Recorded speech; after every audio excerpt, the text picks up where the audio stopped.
गायत्री आणि विशाल एका गावात राहणारं सुखी जोडपं. दोघांमध्ये खूप प्रेम होतं.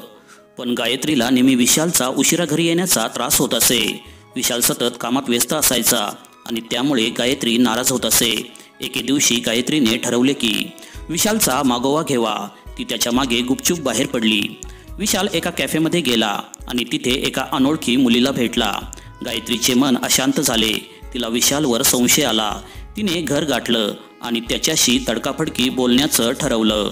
रात्री विशाल घरी आला तेव्हा गायत्रीने त्याच्यावर आरोप केला, पण विशाल शांत होता. तेव्हा विशाल म्हणाला, ती मुलगी माझ्या ऑफिसमधली आहे. तिचं लग्न होणार होतं, पण काही अडचणी आल्या म्हणून मी तिची मदत करीत होतो.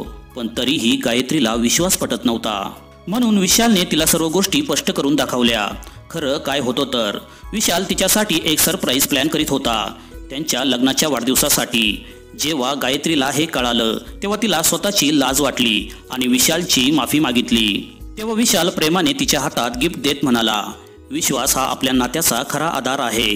कथेचे तात्पर्य: संशय न करता विश्वास ठेवल्यास नातं अधिक मजबूत होतं. संवाद आणि विश्वास हा कोणत्याही नात्याचा पाया असतो.